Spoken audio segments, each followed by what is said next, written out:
এই পর্বে আমরা জেনে নেব কোন বিষয়টির প্রতি মেসি বেশ শৌখিন। একজন খেলোয়াড় হিসেবে অনেক ক্ষেত্রেই মেসির শৌখিনতা নজরে পড়ে, কিন্তু জুতো নির্বাচনের ক্ষেত্রে মেসি একটু বেশিই শৌখিন। কিন্তু সেটা কিভাবে সম্ভব? অবাক হচ্ছেন তো?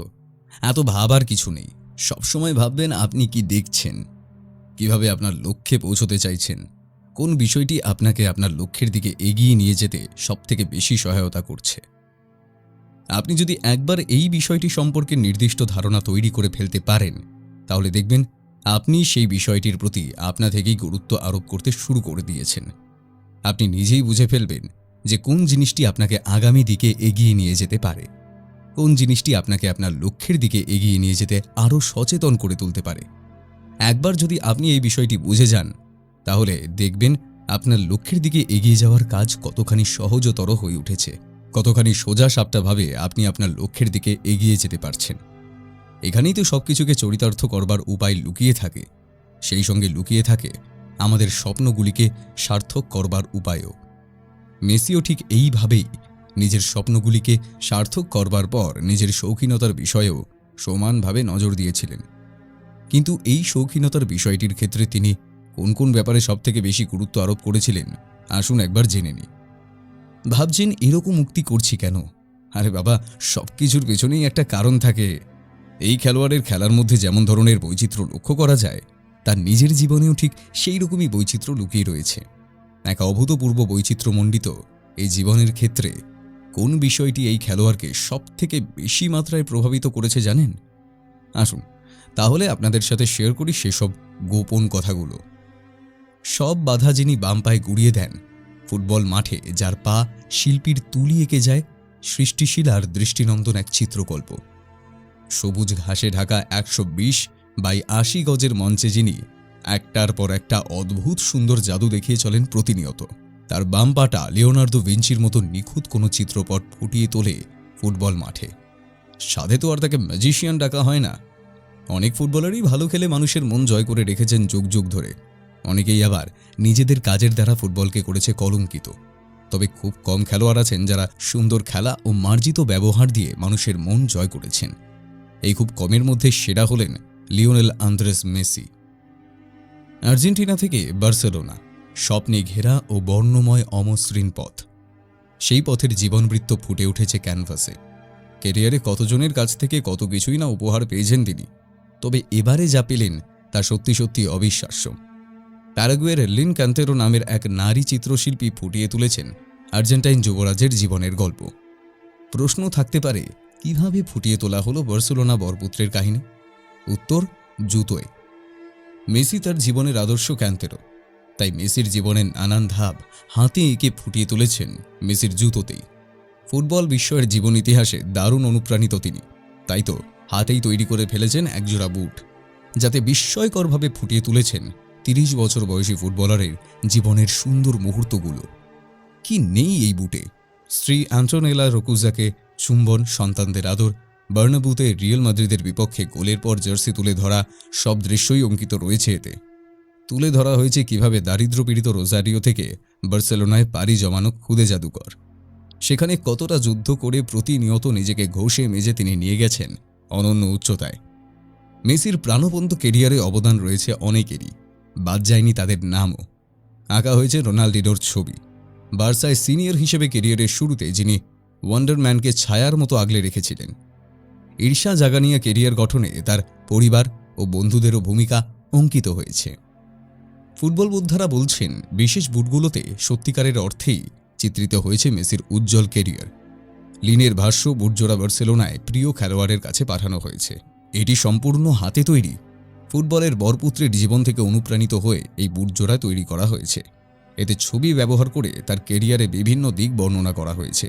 দেখানো হয়েছে শীর্ষে উঠতে কতটা কঠোর পরিশ্রম করেছেন তিনি। বুটজোড়াকে মেসির প্রতি প্যারাগুইয়ানদের ভালোবাসার প্রতীক বলে আখ্যায়িত করেছেন লিন। মেসি এমন উপহার পেয়ে খুব খুশি। স্পেশাল জুতো হাতে নিয়ে ছবিও তুলেছেন, পোস্ট করেছেন সামাজিক মাধ্যমে। বার্সেলোনায় তার অধ্যায়ের শুরুর সঙ্গে জড়িয়েছিল একটা ন্যাপকিনের গল্প। কি আশ্চর্য, শেষটাও হলো একটা ন্যাপকিনে। বার্সেলোনায় তার শুরু হয়েছিল 30 নম্বর জার্সি দিয়ে। কি আশ্চর্য, সেই অধ্যায় শেষ করে লিওনেল মেসি বেছে নিলেন সেই 30কেই। মেসি নামের আশ্চর্য এক প্রতিভার সন্ধান পেয়েছিলেন বার্সেলোনার স্কাউট কার্লোস রেক্সাক। মেসির বয়স তখন মাত্র 13 বছর। জহুরির চোখে মেসির ফুটবলের কারিগরি দেখেই রেক্সাক বুঝেছিলেন হিরে নয়, এ রীতিমতো আস্ত একটা হীরের খনি। মেসিকে সই করার জন্য তর সই ছিল না তার। চুক্তির জন্য দলিলপত্র তৈরি করতে করতে পাছে দেরি হয়ে যায়, পাছে অন্য কোনো ক্লাব ছিনিয়ে নেয়, সেই ভয় পাচ্ছিলেন তিনি। হাতের কাছে একটা ন্যাপকিন পেপার ছিল, তাতেই লিখে মেসিকে বার্সেলোনার খেলোয়াড় হিসেবে সই করান রেক্সাক। এই গল্প এখন ফুটবলীয় রূপকথারই অংশ।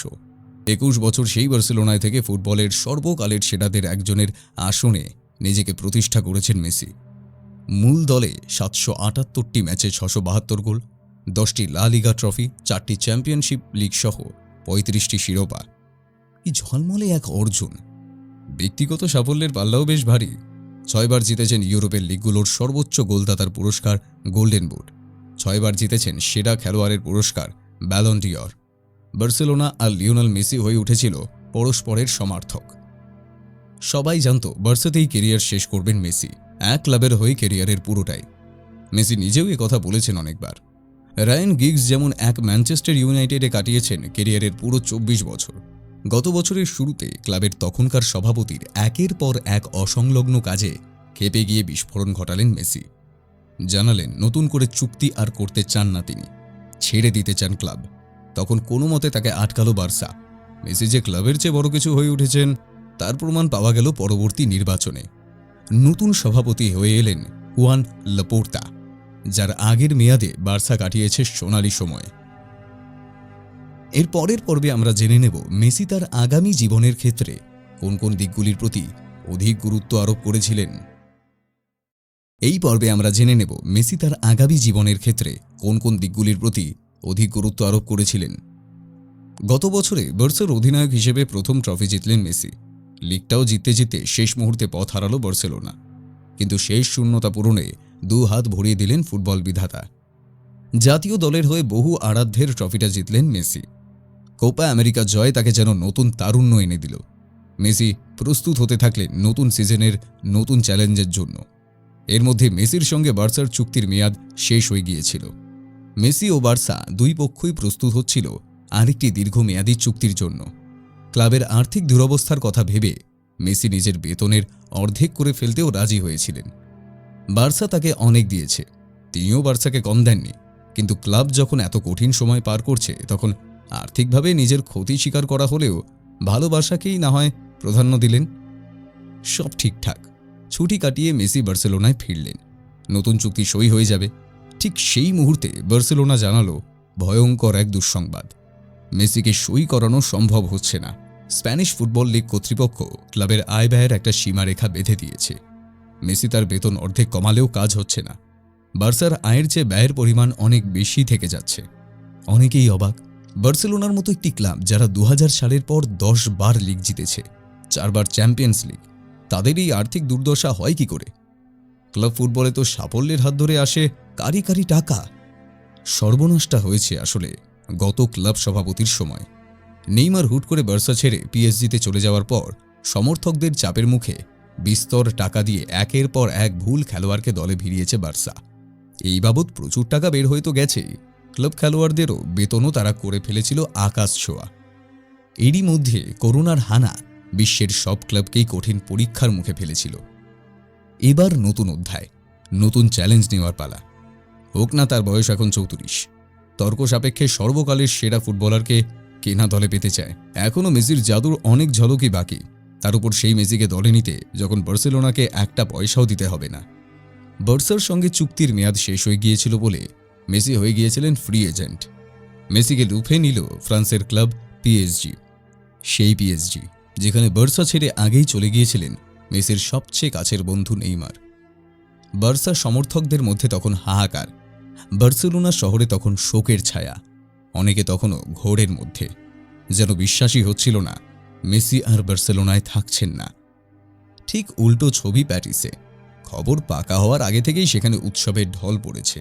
বিমানবন্দরের সামনে পিএসজি সমর্থকদের ভিড়, মেসি মেসি স্লোগানের কোরাস। অবশেষে নিজস্ব জেটে মেসি উড়াল দিল। সবকিছু ঘটে গেল ফাস্ট ফরওয়ার্ডে। চুক্তি সই হয়ে গেল। বছরে 3.5 কোটি ইউরো বেতনে 2 বছরের চুক্তি। দুই পক্ষ রাজি থাকলে সেটি 3 বছরেও যেতে পারে। আইকনিক 10 নম্বর জার্সি। সাধারণত দলের সেরা খেলোয়াড়টির গায়ে যে জার্সি থাকে, নেইমার সেটি দিয়ে দিতে চাইলেও মেসি নিলেন না। তিনি বেছে নিলেন 30 নম্বর। 2004 সালে এই 30 নম্বর জার্সিতেই বার্সেলোনার হয়ে পেশাদার ফুটবলে অভিষেক হয়েছিল তার। মাত্রই তো শুরু হলো। সময় বলে দেবে মেসির নতুন এই অধ্যায় কতটা ঝলমলে হয়।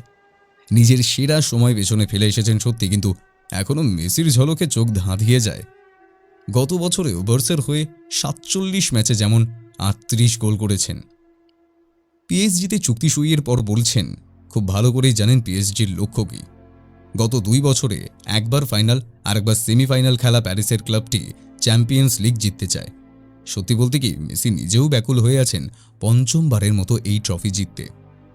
কাতারি পেট্রোডলারে বলিয়ান হয়ে পিএসজি এমন দল বানিয়েছে, তাদের পক্ষে খুবই সম্ভব ইউরোপের ক্লাব শ্রেষ্ঠত্বের এই মুকুট জয় করা। মেসির এই হাসি কান্নার ঘন ঘটার মধ্যেই আবার একটা মিম ভাইরাল হয়ে গেছে। 2001 সালে পিএসজিতে যোগ দেওয়ার পরের বছর বিশ্বকাপ জিতেছিলেন রোনাল্ডিনো। 2017 সালে যোগ দেওয়ার পরের বছর যেমন জিতেছিলেন কিলিয়ান এমবাপ্পে, মেসি যোগ দিলেন 2021-এ। তবে কি 2022 বিশ্বকাপে? বিশ্ব ফুটবলে গত এক যুগেরও বেশি সময় ধরে আধিপত্য বিস্তার করে খেলে চলেছেন ক্রিশ্চিয়ানো রোনাল্ডো ও লিওনেল মেসি। এই দুজনের মধ্যে কে সেরা তা নিয়ে 2 ভাগে বিভক্ত গোটা ফুটবল বিশ্ব। এবার সে আলোচনায় যোগ দিলেন স্পেনের 2010 সালের বিশ্বকাপ জয়ী কোচ ভিসেন্তে দেল বস্ক। তার মতে জুভেন্টাসের পর্তুগিজ তারকা ক্রিশ্চিয়ানো রোনাল্ডোর চেয়ে এগিয়ে রয়েছেন বার্সেলোনার আর্জেন্টাইন জাদুকর লিওনেল মেসি। শুধু এই মন্তব্য করেই থেমে থাকেননি বস্কো, যুক্তি দিয়ে বুঝেও দিয়েছেন ঠিক কী কারণে মেসি এগিয়ে। তার মতে ফুটবল মাঠে মেসির উদ্ভাবনী ক্ষমতা তাকে অন্যদের চেয়ে আলাদা করে রেখেছে।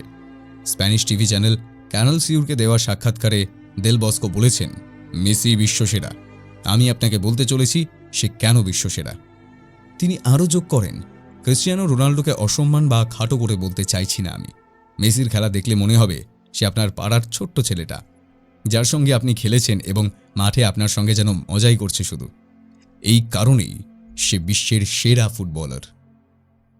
ফলস 9 নয়, উইং নয়, উইথড্রল ফরওয়ার্ডও নয়। এতদিন স্ট্রাইকিং জোনে বিভিন্ন ফরওয়ার্ড পজিশনে খেলতে দেখা গিয়েছে লিওনেল মেসিকে।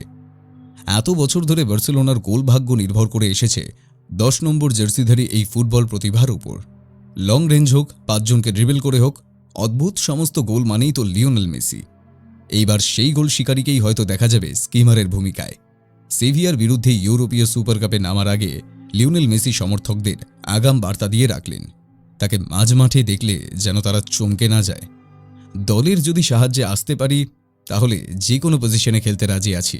অনেক ফুটবলারই মাঝ মাঠে চলে আসে কেরিয়ারের পরের দিকটায়, এমনও হতে পারে আমি পুরোপুরি মাঝ মাঠে নেমে গেলাম, বলেছেন মেসি ফুটবল বিশ্বকে চমকে দিয়ে। প্রশ্ন একটাই, মেসি যদি মাঝ মাঠে নামেন তাহলে গোলটা করবে কে? সুয়ারেজ ও নেইমার দুজনেই গোল স্কোরার, তবে মেসির মতো ধারাবাহিকতা নেই। কিন্তু এলএম10-এর যুক্তি, আমি মাঝ মাঠে অনেকবার খেলে ফেলেছি, ডিপ ফরওয়ার্ড হিসেবে খেলতেও কোনো অসুবিধে নেই আমার। অনেক ফুটবলার আছে যারা পজিশন পাল্টে খেলেছে, হয়তো সব সময় পুরো গতিতে দৌড়বো না, কিন্তু দলকে তো সাহায্য করতে পারবো। সদ্য শেষ হওয়া কোপা আমেরিকায় প্রতিটা ম্যাচই ডিপ মিডফিল্ড থেকে খেলেছেন মেসি। শুরুতে ফরওয়ার্ডে থাকলেও যত ম্যাচে গিয়েছে তত বেশি করে মাঝ মাঠে নেমে এসেছেন এলএম10। আর শোনা যাচ্ছে বার্সায় নাকি এখন থেকেই এনরিকে ভাবছেন জাভির পরিবর্তে মেসিকে অনেক বেশি ডিপে খেলানোর কথা, কারণ এলএম10-এর পাস দেওয়ার ক্ষমতা অপার্থিব। গত বছর ক্লাব 3টে ট্রফি জিতেছে। এবার সমর্থকেরা দাবি তুলেছেন এবার চাই 6টা। সেই 6টা ট্রফি জেতার অনন্য নজির করতে প্রথম বাধা সেভিয়া। যুদ্ধের প্রেক্ষাপট জর্জিয়ায় ইউরোপীয় সুপার কাপ, অর্থাৎ চ্যাম্পিয়ন্স লিগ জয়ী বার্সেলোনার বিরুদ্ধে ইউরোপা লিগ জয়ী সেভিয়া। লিওনেল মেসির প্রত্যাবর্তনে কি লুই এনরিকের ট্রফি ভাগ্য কি বজায় থাকবে? ম্যাচের 24 ঘন্টা আগে অবশ্য বার্সেলোনা শিবির দেখলে মনে হবে মিনি হাসপাতাল। মামসে আক্রান্ত হয়ে ছিটকে গিয়েছেন নেইমার, আবার পেশির চোটে খেলতে পারবেন না ইয়র্দি আলবা। তাই বার্সার সমস্ত আশা ফের সেই 10 নম্বরের উপর নির্ভর করছে। সেভিয়া লড়াইয়ের আগেও সেটা মনে করিয়ে দিতে চান মেসির সতীর্থ ইভান রাকিটিচ। আমার তো মনে হয় সর্বকালের সেরা ফুটবলার লিওনেল মেসি, বলেছেন রাকিটিচ। সিজনের শুরু ট্রফি দিয়ে হলে আরও আত্মবিশ্বাস বাড়বে দলের, সেটাই মনে করেছেন বার্সার মাঝমাঠ তারকা। অবশ্য একটা ট্রফি সবসময় দলের জন্য ভালো, আর সিজন শুরুতেই যদি সেটা পাওয়া যায় তবে সেটা আরও ভালো হবে, বলেছেন রাকিটিচ। মেসি ছাড়াও দলের ফরওয়ার্ড লাইনে থাকবেন লুইস সুয়ারেজ, যার প্রশংসায় আগেই মেসি বলেছিলেন সুয়ারেজ খুবই ভালো স্ট্রাইকার, ওর সঙ্গে খেলতে কোনো অসুবিধা হয় না। তৃতীয়বার সুপার কাপ জেতার আগে মেসি ফেসবুকে সমর্থকদের আশ্বস্ত করেছেন, টিবিলিসিতে পৌঁছলাম, আশা করছি সমর্থকদের আরেকটা স্মরণীয় মুহূর্ত উপহার দেব। সুপার কাপ ম্যাচটাকে আবার বলা হচ্ছে পেদ্রোর বিদায়ী ম্যাচ, কারণ এই ম্যাচের পরেই বার্সা তারকা ম্যানচেস্টার ইউনাইটেড সই করতে চলেছেন। বার্সা শিবিরে মেসির যতই প্রশংসা করা হোক না কেন, সেভিয়া কোচ উনাই এমেরি এখন থেকেই আর্জেন্টিনা রাজপুত্রকে আটকাতে ছক কষতে আরম্ভ করেছেন। কার্লোস বক্কার মতো গুরুত্বপূর্ণ স্ট্রাইকার ক্লাব ছাড়লেও 8 জন নতুন ফুটবলার সই করেছেন সেভিয়ায়, যাদের মধ্যে রয়েছেন বার্সা থেকে আসা ডেনিস সুয়ারেজও। বার্সার বিরুদ্ধে খেলার আগে যিনি হয়ে উঠতে চান ঘরের শত্রু বিভীষণ। বার্সেলোনার বিরুদ্ধে খেলাটা খুব স্মরণীয় হবে, তবে আমি সুপার কাপ জিততে মরিয়া, সেভিয়াকে জেতাতে সাহায্য করব, বলেছেন তিনি। সেভিয়ার বিরুদ্ধে বরাবর গোল করে এসেছেন মেসি, তবে দলের গোলকিপার বেটো মনে করছেন এলএম10কে আটকানোর রাস্তা আছে। মেসিকে আটকানো যাবে না বললে ভুল, কিন্তু সেটা গোটা দলের দায়িত্ব, শুধু আমার নয়, বলেছেন সেভিয়া গোলকিপার। একটা সময় ছিল সর্বকালের সেরা ফুটবলারকে এমন প্রশ্নে বিতর্কে জড়িয়ে যেত আর্জেন্টিনার দিয়েগো মারাদোনা নাকি ব্রাজিলের পেলে, তবে কালের বিবর্তনে তাদের দুজনের মধ্যে সেরা কে এমন কথা খুবই কম হয়ে থাকে। মারাদোনা ও পেলের বিতর্কের জায়গা দখল করে নিয়েছে আর্জেন্টিনার বর্তমান অধিনায়ক লিওনেল মেসি ও পর্তুগালের অধিনায়ক ক্রিস্টিয়ানো রোনাল্ডো। কালের বিবর্তনে নিজেদের ক্ষুরোধার পারফরম্যান্সে এ তর্কে ছেদ ফেলেন মেসি রোনাল্ডো।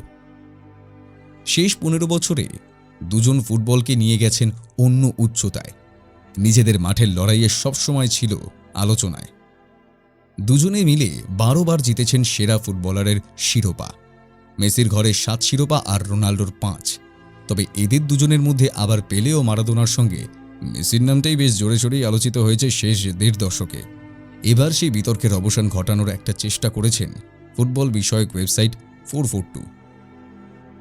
সর্বকালের সেরা 100 ফুটবলারের একটা তালিকা প্রকাশ করেছে ওয়েবসাইটটি, যেখানে পেলে, মারাদোনা, রোনাল্ডোদের হারিয়ে শীর্ষস্থানে জায়গা করে নিয়েছেন 7 বারের ব্যালন ডিওর জয়ী লিওনেল মেসি। তবে এ তালিকা সর্বকালের সেরার আলোচনার অবসান ঘটানোর চেয়ে বিতর্কের জন্মই বেশি দিয়েছে বলেই বলেছে ফুটবল বোদ্ধারা। যেমন ধরুন ব্রাজিলিয়ান রোনাল্ডোর কথাই, ব্যালন ডিওর জয়ের পাশাপাশি দলকে জিতিয়েছেন বিশ্বকাপ শিরোপাও, এমনকি ভিন্ন ভিন্ন বিশ্বকাপে সেরা গোলদাতা আর সেরা খেলোয়াড়ের পুরস্কারও আছে তার দখলে। এরপরও তার অবস্থান এই তালিকার 10-এ।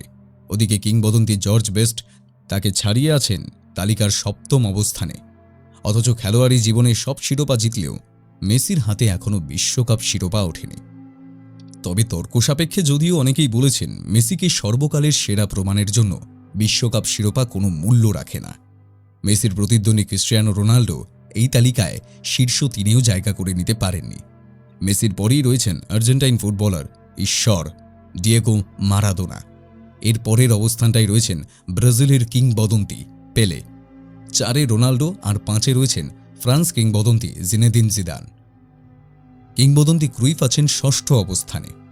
সর্বকালের সেরা 100 খেলোয়াড় খুঁজে বের করার কাজটায় 442কে খড়ের গাদায় সূঁচ খোঁজার কাজ করতে না হলেও খেলোয়াড়দের ক্রমতালিকা ঠিক করার ক্ষেত্রে যে গলদঘর্ম হতে হয়েছে এটা নিশ্চিত। ভবিষ্যতে এই তালিকায় কারা আসবেন, তাদের অবস্থান থাকবে কোথায়, এ নিয়েও জল্পনা কল্পনা শুরু হয়ে গেছে। হ্যাঁ, আপনি ঠিকই ধরেছেন, আমরা ভাবছি আর্লিং হাল্যান্ড ও কিলিয়ান এমবাপ্পের কথাই। এর পরের পর্বে আমরা জেনে নেব মেসিকে কোন কোন সমালোচনার সম্মুখীন হতে হয়েছিল।